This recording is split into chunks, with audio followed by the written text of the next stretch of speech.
Tennessee News, Murfreesboro Police Department is looking for 2 missing people. We will have more information on that later.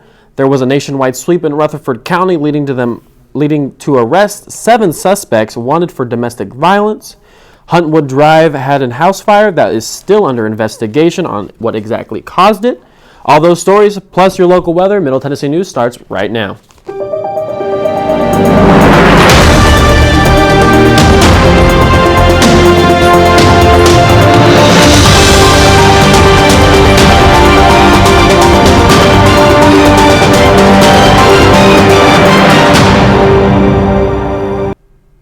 Good evening, my name is Pericles Johnson. Welcome to Middle Tennessee News. Our first story, 7 suspects wanted for domestic assault and related crimes in Rutherford County were arrested Wednesday during a nationwide sweep. 9 warrants were served on the suspects' charges with violation of family violence crimes. Family crimes detective Monica Finesca said, quote, we did a sweep in an attempt to serve domestic violence warrants, including attachment orders for child support. End quote. Suspects Victor Polk, Westlyn Powell, Jonathan Kelly, Emil Gresham, Luke Fay, Christopher Waller, and Tremaine McKissick were wanted for domestic violence crimes including harassment, assault, burglary, and cruelty to animals, stalking, and violation of protection orders. Murfreesboro police are searching for Larry Clark, whose family reported him missing on October 22nd. Clark was recently released from Rutherford County Jail earlier this month. Family members now have not heard from Clark since October 10th. Clark has a history of mental illness. He has been entered into the NCIC as a missing person. If you have any information on the whereabouts of Clark, notify Detective Albert Miles with Murfreesboro Police Department Investigation Division at 629-201-5513. Another man is missing in Murfreesboro area tonight. 50-year-old David Carlton Sturgis was reported missing by a family member on October 24th. Sturgis has not been seen since October 20th, and according to his family, he is a known drug user and alcoholic. Sturgis is known to frequently visit the home of a woman near the North Spring street area of Murfreesboro. If contact is made with Sturgis, please notify Detective Julia Cox with the Murfreesboro Police Department at 629-201-5514. More information regarding the Huntwood Drive fire has been released. Early morning on October 24th, officials responded to a house fire on Huntwood Drive. After further investigation, the fire has been classified as accidental, though the exact cause is still unknown. The home is considered a total loss, but luckily no occupants or pets were harmed in the accident. No one was home at the time of the fire. Local investigators from Rutherford, Laverne, and Nashville are still working together to find the source of the fire.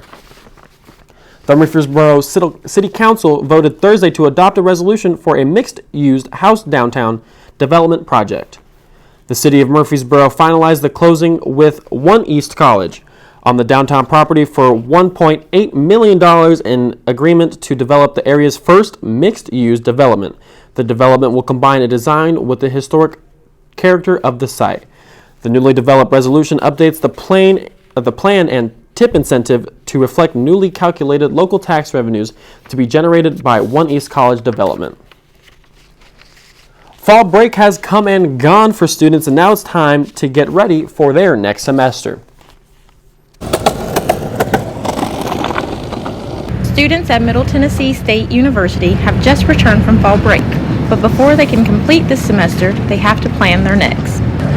On November 4th, priority registration begins for all currently enrolled students, allowing them first pick at next semester's classes. I'm a sophomore, so I get to register on Thursday instead of Friday, so there's more options for me that are open. It may seem like upperclassmen benefit the most from priority registration, but Dean Judy Albacri argues that's not the case. Athletes and students who are registered with Disabled Student Services, they get to register at 8 a.m. Honor students can start registering at 10 a.m. on the very first day of registration. Dean Albacri thinks priority registration is fair to all students. She even has a game plan she thinks students should follow to get their perfect schedule. Look at classes, look at professor reviews, try to put together a schedule that works for you, and then keep an eye on it. Priority registration is held from November 4th through November 15th. Students should contact their regular advisor for any additional information regarding registration. For Middle Tennessee News, I'm Stacy White. Students at MTSU should log into Pipeline to check their registration time as soon as possible. And now we're going to go to Morgan, our weather girl for today, with our first look.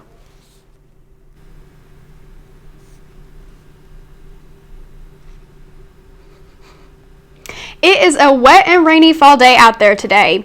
We had a 90% chance of showers and a high of only 62 degrees, as well as humidity levels of 94% and wind speeds of 5 miles per hour. It was a perfect day to just stay inside. Back to you. Still ahead on Middle Tennessee News, County Correctional Work Center Director Bill Cope is making a donation to East Tennessee Museum, and the Flex Lewis Classic was held earlier this month in Murfreesboro. That's coming up next on Middle Tennessee News. The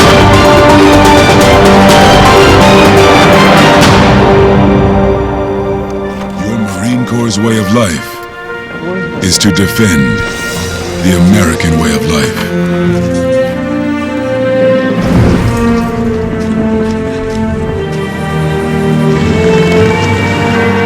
Every day, we take a stand for our nation, for each other, for us all. The few, the proud, the Marines.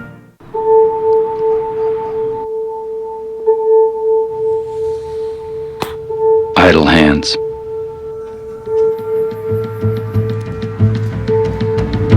They say they're the devil's workshop. But give idle hands a place to go, a purpose, and they're capable of amazing things.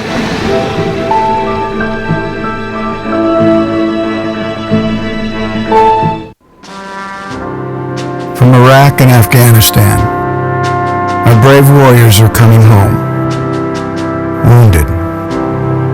Some with wounds you can see, some with wounds you can't see.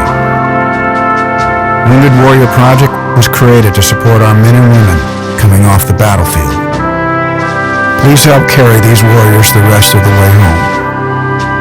Get involved at woundedwarriorproject.org. It started with the original care package, and millions more like it.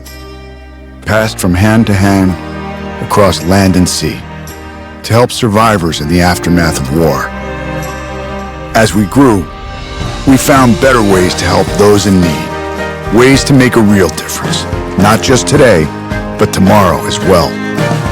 Be the difference in people's lives. Help deliver lasting change at care.org. County Correctional Work Center Director Bill Cope is making one unexpected donation.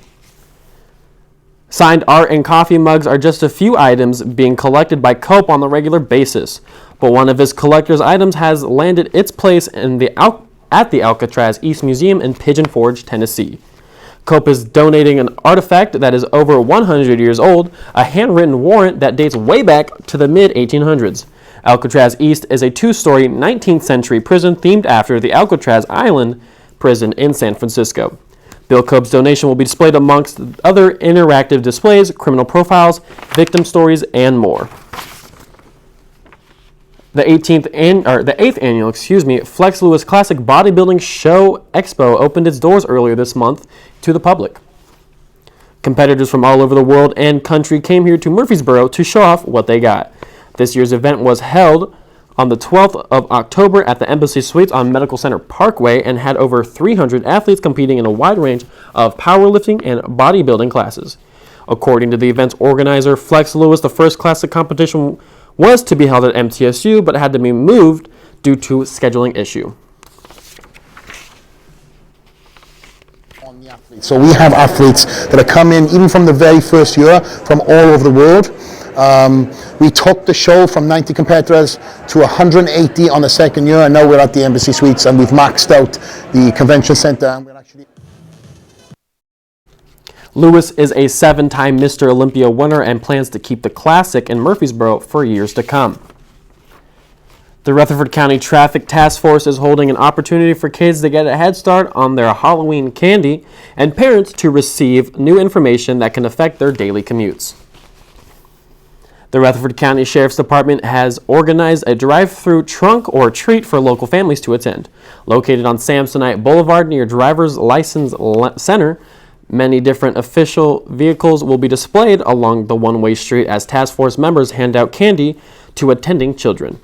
But that's not all. Alongside the candy, these members will distribute educational materials to help parents learn about the new hands-free Tennessee and move-over laws. The event will be from 6 p.m. to 7 p.m. on Monday night. Drivers are asked to enter from Middle Tennessee Boulevard onto Old Samsonite Boulevard and follow traffic directions. The Rutherford County Library System is doing a Food for Fines Week from October 20th to the 26th. The library will be collecting food donations instead of money to pay off library fines from overdue items. Charges for lost, damage, or referral fees will not be removed. All you have to do is bring canned goods to the front desk, and each can that is donated will take $1 away from fines. Only new unopened cans with an expiration date will be accepted. If you don't have any fines, you can still make the food donation. You'll be getting rid of someone else's fine as well as helping those in need. The last day of the food drive is Saturday, October 26th. Bring in cans and pay off fines. Juniors in high school will be experiencing the ACT a little differently this year. Starting in September 2020, students taking the ACT will have new options. The new regulations are predicted to increase test scores and campus population. The new rules will allow students to take their ACT online, only retake sections that they wish to improve on, and superscore their results. Some schools on MTSU's campus require a certain ACT score to guarantee your spot. The nursing school, for example, requires at least a 23. Future nursing student Esther Baru states her opinion on the new implications. For them to just take the ACT and be able to superscore it whenever they don't get the score that they want, it makes it a lot easier than it should be for them to get into like the programs that they're getting into. It'll be less selective. With the new rules making the ACT a bit easier, many students are left to wonder, will the admissions process be stricter? Admissions Vice Provost Lori Withrow says that is not the case. Institutions to decide if they would even accept a partial score, if they would use a super score in any way, or not. And until we see what's going to happen with those scores, MTSU will continue to admit based on our guaranteed admission standards and a composite score from one full test. In the upcoming semester, it will be interesting to see how these new rules will affect campus. For Middle Tennessee News, Alicia Patton. The new standards were implied by the ACT will not take place until September of 2020. And tonight, for our full weather forecast, I'm going to toss it back over to Megan. Morgan. Okay, so for tonight, we are looking at weather that is just not going to be much different from what we're looking at today. There is a 100% chance of precipitation out there tonight, so make sure to keep your rain jacket close. We're also looking at humidity levels of 94% and wind speeds of 10 miles per hour. As for the rest of our weekend, well, if you're planning to go to the MTSU homecoming game tomorrow, make sure to dress accordingly because there is a 90% chance of showers with a high of 73 and low of 55. Sunday, things will be drying up just a little bit with partly cloudy skies, a high of 66 and low of 47. And we get to start off our week with ideal fall conditions. Monday, we're looking at mostly sunny skies, a high of 74 and low of 50. And Tuesday, things will be looking much of the same. Sunny skies, high of 73 and low of 50. That's all for our full forecast. Back to you. I want to apologize again to Morgan. I'm so sorry.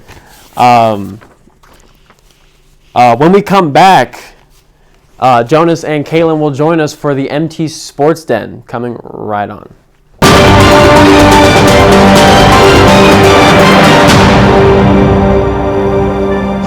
Marine Corps' way of life is to defend the American way of life.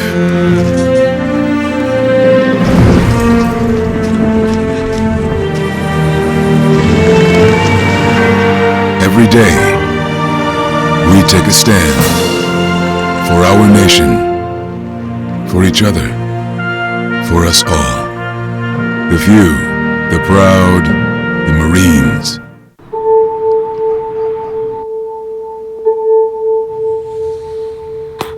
Idle hands.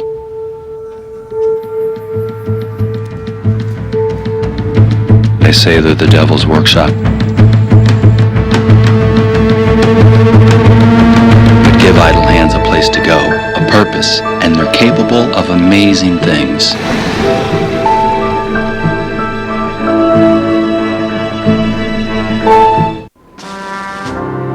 From Iraq and Afghanistan, our brave warriors are coming home, wounded.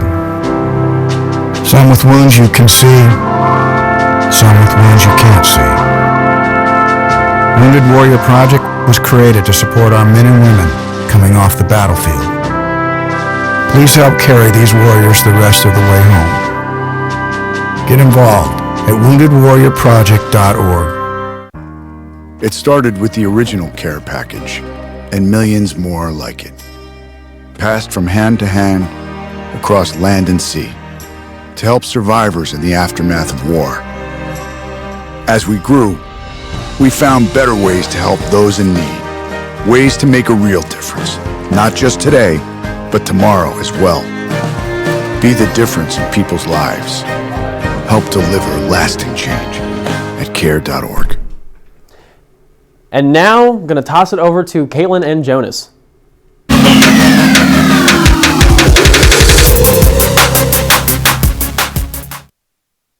It's time for another edition of Middle Tennessee News Football Friday. Alongside Jonas Sage, I'm Caitlin Runyon. It's homecoming week here in Murfreesboro, Tennessee, as the Florida International Panthers come into Floyd Stadium to take on MTSU. And it's a big week for MTSU. After playing their last two games on the road, they finally come back to Murfreesboro with a homecoming crowd. Exciting to see. Let's take a look at how the Blue Raiders did last week against North Texas.